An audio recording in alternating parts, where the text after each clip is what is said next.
Nadia. I'm Taylor. I'm the tech today, and I will be helping out with your care. Okay. We're just going to go right in here, and you can always sit on the bed, and you can have a seat, and then the nurse will be right in with you shortly. Okay, thank you.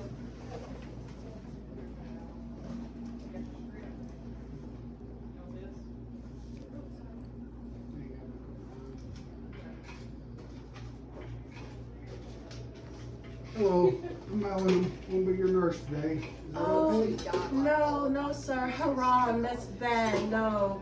I need female staff to help me with my care here while I'm at the hospital. I'm sorry.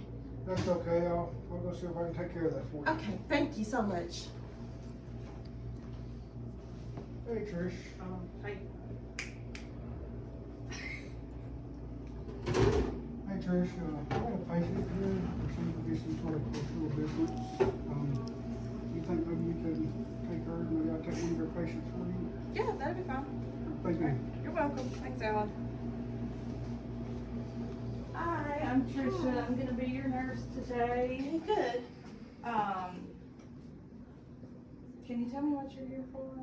I'm not feeling too good today. My head is really congested and I feel like I can't breathe. My chest is really tight.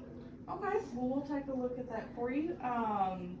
Do you have any cultural beliefs that I need to be concerned with as far as, I know that you couldn't have a male nurse. Is there anything else that's very major that I need to know about? Yes, I need to be at least covered from my neck down to my waist, down to my knees. I apologize.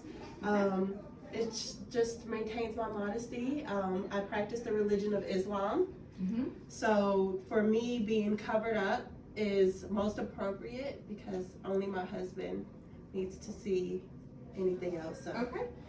So short sleeves would not work, correct? No, do you have anything with long sleeves? Yeah, let me preferably? get that for you. Okay? Thank you. You're welcome, no problem. Okay. All right, and here is your long sleeve gown, and I'll step out and give you some privacy so you can get changed. Okay, thank you so much. You're welcome. And you can stop. Hey, Destiny, real quick. I have a Islamic female that has come in with some hard to breathe, some complications, not feeling well. Okay. And she brought it to our attention that she has special needs and accommodations that need to be made for her religion and her cultural beliefs. And I have my 7 So buildings if you've got and time, library. can you come in and interview her so we can get the right care plan set up? Sure, no problem. Okay, great, we'll go right in here. All right.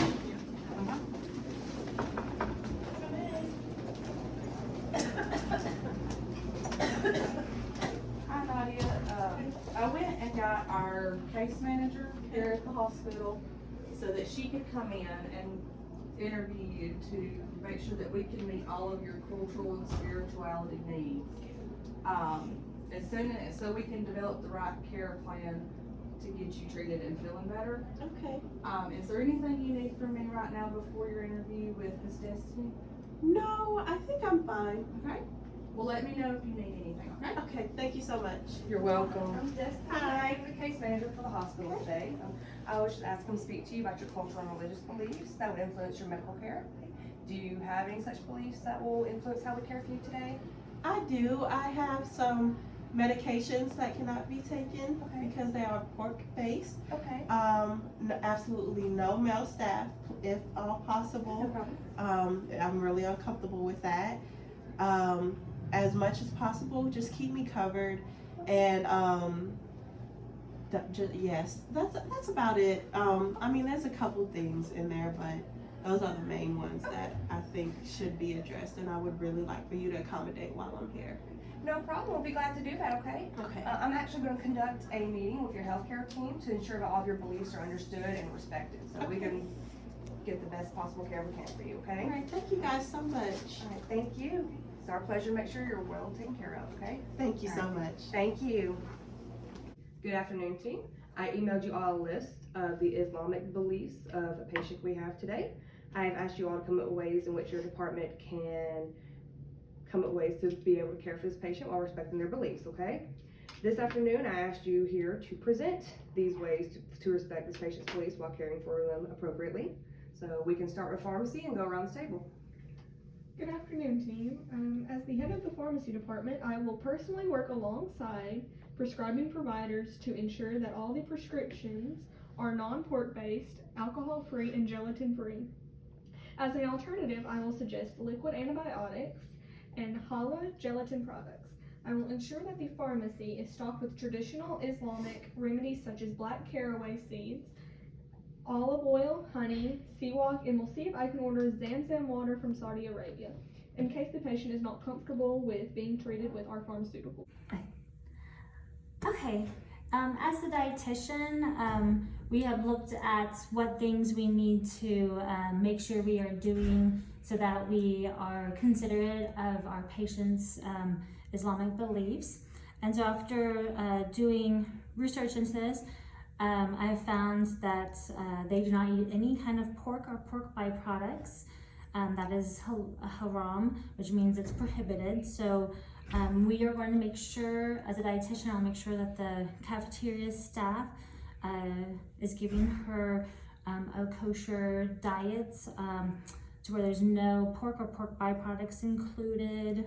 And we'll have to ask her kind of what she typically eats because it kind of varies. Some Muslims choose to go strictly vegetarian just because they find it easier to make sure that they are eating foods that are allowed in the Quran. So foods that are specifically mentioned in the Quran that are religiously and nutritionally beneficial to the body include olives, honey, yogurt, dates, big grapes, and legumes. So we'll try to incorporate that into her diet as much as possible and make sure that we try to offer these foods. And along with these holy foods, a lot of Muslims will choose to eat fish since that's acceptable. So we'll ask her if she eats fish and kind of what her preferences are and try to include that in there. And then another thing I kind of just wanted to bring up is Ramadan. That is a very special religious holiday in the Islamic faith. And so just for future reference, if she is with us again, we want to make sure to include this in the patient's chart because right now Ramadan's currently not being observed, but it is a holiday that lasts for a whole month, and they typically fast during this whole month, but only from dawn to sunset. So if she was staying with us while Ramadan was going on, we would just want to make sure if she chose to fast that we were prior to dawn occurring, bringing her food, that she could eat some good high quality protein and complex carbohydrates like rice and beans, and also making sure she got plenty of fluids and got real hydrated before fasting would occur at dawn. And then again, make sure we bring her food as soon as sunset occurred so she could get nourishment into her body. And then I guess another consideration during Ramadan we'd want to think about is the medication she's taking, because it cannot have anything by mouth at all, no liquid, no food, no medication. And so we would just have to make accommodations to that, either giving her medication before dawn occurred or after sunset. And we would just have to look at it, you know, is it diabetes medicine, what exactly it is. So just some things for us to consider and just make sure we're being respectful of her religious beliefs. And I, as the nurse, will work closely alongside with the patient to help promote physical, social, psychological, and spiritual well-being. Through my research, Islamic followers believe their health is a religious duty. I'll ensure that the staff on my floor respect her beliefs, that she can only be cared for by female staff, and that they always knock and ask before entering a room. I will make sure that all of her procedures and tests are scheduled at a time that allows her to fulfill her spiritual needs and to pray 5 times a day. I will also make sure that I will always give medications using my right hand only, since they believe that the left hand is unclean. And as the patient care aide, I will work alongside with the nurse to ensure that the patient always has a clean, modest gown available, and then I will ensure that she's given the privacy that she needs with her bathing and other ADLs. And then with the ritualistic bathing, I will help her with that before prayer, and then help her determine the direction of Mecca. Very good, team. It is also important to consider the post-mortem beliefs and cultural needs associated with post-mortem care. Muslims believe that life is sacred, it's considered a gift from God. It's also important to note that death is considered a transition point between, it's a transition point for 2 segments of a continuous life, basically. They also tend to pray and ask for forgiveness before death, so it'll be important to help them and assist any needs they have with that. Obtain a spiritual leader if needed, etc. Post-mortem care is very important. It includes facing the deceased northeast towards Mecca and preparing the body for a ritual wash, which men wash the male body, females wash the female body. There are some exceptions, however, as no men are available, for example, for washing the male body. Women who could not marry the deceased, like relatives, etc., are permitted to wash the male body. But only women may wash the female body. No men are allowed, even the husband, unless there are absolutely no women available. It's also important to note that Muslims are always buried, they're never cremated. Burial must take place as soon as possible, so it'll be important after being deceased, that we as a team can help meet those needs as soon as possible for the family, obtain spiritual leaders, etc., to pray over the body.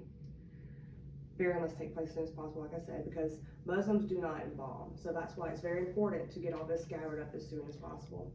An autopsy is forbidden unless the law demands it. I think that's it. Anything else? That's good. All right, well, thank you, team, for your hard work and preparation. I believe that this was a successful collaboration and that we are all equipped and ready to care for our patient. Come in.